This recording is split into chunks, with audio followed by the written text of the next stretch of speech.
ನಮಸ್ತೆ ಎಲ್ಲರಿಗೂ. ಇವತ್ತಿನ ರೆಸಿಪಿಯಲ್ಲಿ ನಾನು ನಿಪ್ಪಟ್ಟನ್ನು ಮಾಡ್ತಾ ಇದ್ದೀನಿ. ತುಂಬ ಕಡಿಮೆ ಸಮಯದಲ್ಲಿ ತುಂಬ ಈಸಿಯಾಗಿ, ತುಂಬ ಟೇಸ್ಟಿಯಾಗಿ ಮತ್ತು ತುಂಬ ಕ್ರಿಸ್ಪಿಯಾಗಿ ಯಾವ ರೀತಿ ಮಾಡೋದು ಅಂತ ಇವತ್ತು ನಾನು ತೋರಿಸ್ತಾ ಇದ್ದೀನಿ. ಯಾವ ರೀತಿ ಮಾಡೋದು ಅಂತ ನೋಡೋಣ ಬನ್ನಿ.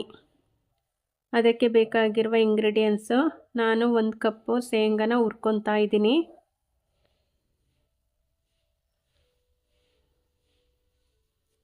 ನೋಡಿ, ಶೇಂಗಾನ ಚೆನ್ನಾಗಿ ಹಸಿ ವಾಸನೆ ಹೋಗೋವರೆಗೂ ಹುರ್ಕೋಬೇಕು. ಒಂದು 4 ಒಣಮೆಣ್ಸಿನ್ಕಾಯಿನ ತೊಗೊಂಡು ಹುರ್ಕೊತಾ ಇದ್ದೀನಿ.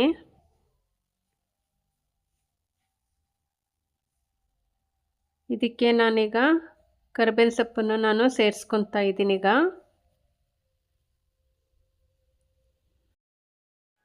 ಮಿಕ್ಸಿ ಮಾಡೋ ಅಷ್ಟು ಗರಿ ಗರಿ ಆಗಬೇಕದು. ಈಗ ಶೇಂಗಾ ಕಡಲೆ ತೊಗೊಂಡಿದ್ದೀನಿ, ಕಾಲು ಕಪ್ಪು.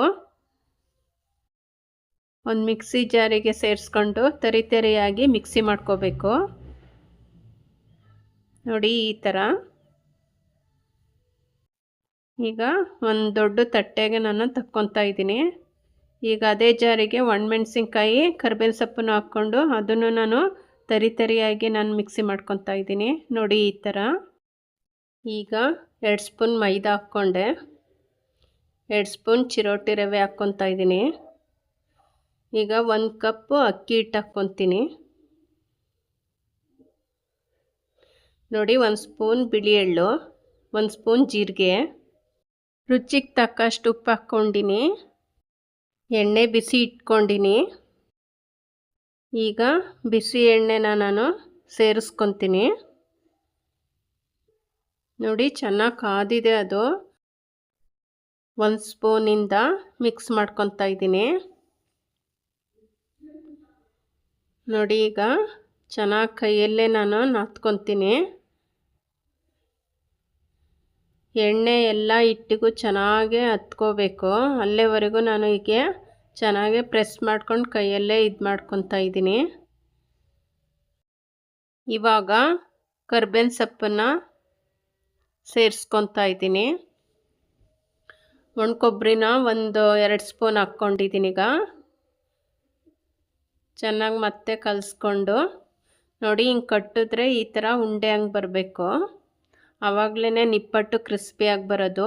ನೋಡಿ, ನೀರನ್ನು ನಾನು ಸ್ವಲ್ಪನೇ ಹಾಕ್ಕೊಂಡು ಕಲಿಸ್ಕೊಳ್ಳೋದು. ಈಗ ಒಣಮೆಣ್ಸಿನ್ಕಾಯಿ, ಕರಿಬೇವಿನ ಸೊಪ್ಪು ಮಿಕ್ಸಿ ಮಾಡ್ಕೊಂಡಿದ್ದೀವಲ್ಲ, ಅದನ್ನು ನಾನು ಸೇರಿಸ್ಕೊತಾ ಇದ್ದೀನಿ. ನೋಡಿ, ಚೆನ್ನಾಗೆ ಕಲಿಸ್ಕೊತಾ ಇದ್ದೀನಿ. ಈಗ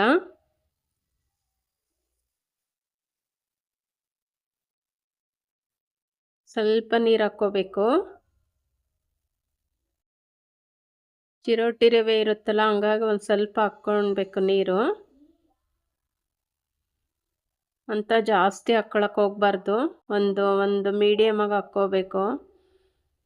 ಗಟ್ಟಿ ಅನ್ನಿಸ್ತು ಅಂದರೆ ಒಂದು 2 ಸ್ಪೂನ್ ಸಿಮ್ಮಿಸ್ಕೋಬೇಕು ಅಷ್ಟೇ. ಇದಕ್ಕೆ ಇವಾಗ ಕರೆಕ್ಟ್ ಆಯಿತು.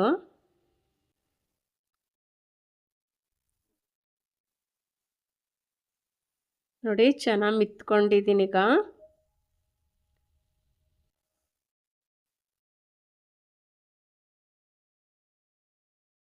ನೋಡಿ, ಅದಕ್ಕೆ ಕಲಿಸ್ಕೊಂಡಿನಿ.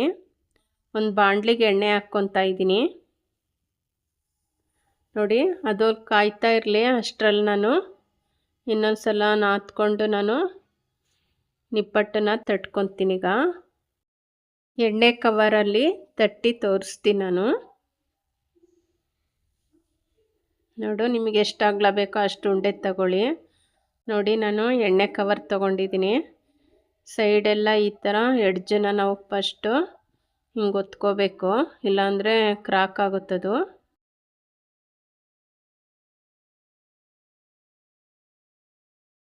ನೋಡಿ, ಸೈಡ್ ಸುತ್ತನೂ ನಾನು ಪ್ರೆಸ್ ಮಾಡ್ಕೊತಾ ಇದ್ದೀನಿ. ನಾನು ಇನ್ನೊಂದು ಸಹ ಮಾಡ್ಕೊಂಡಿದ್ದೀನಿ. ಈಗ ನೋಡಿ, ನಿಪ್ಪಟ್ಟಲ್ಲಿ ಬಬಲ್ಸ್ ಬರುತ್ತಲ್ಲ, ಅದು ಬರಬಾರ್ದು ಅಂದರೆ ಫೋರ್ಕ್ ಇರುತ್ತಲ್ಲ, ಫೋರ್ಕಲ್ಲಿ ಹಿಂಗೆ ಚುಚ್ಕೋಬೇಕು.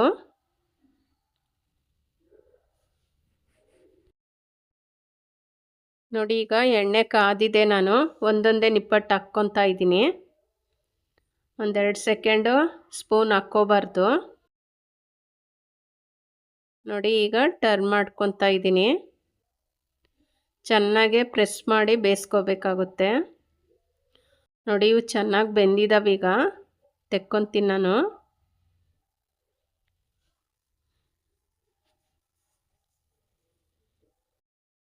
ಇನ್ನೊಂದು ನಿಪ್ಪಟ್ಟನ್ನ ಮಾಡಿ ತೋರಿಸ್ತಾ ಇದ್ದೀನಿ.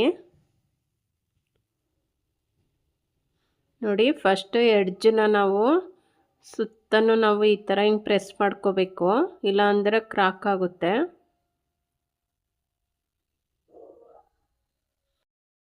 ದಪ್ಪಗೂ ಮಾಡ್ಕೋಬೋದು, ನಮ್ಮನೆಗೆ ತೆಳುಗೆ ಬೇಕು ಅಂತಾರೆ, ನಾನು ಹಾಗಾಗಿ ಇಷ್ಟೇ ಮಾಡ್ತಾ ಇರೋದು.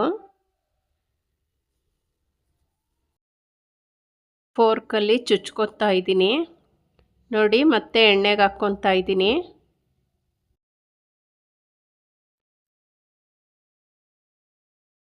ನೋಡಿ ಎರಡು ಸೈಡನ್ನು ಚೆನ್ನಾಗಿ ಬೇಯಿಸ್ಕೋಬೇಕು. ನೋಡಿ ಇದು ಆಯಿತು, ತಕ್ಕೊತೀನಿ.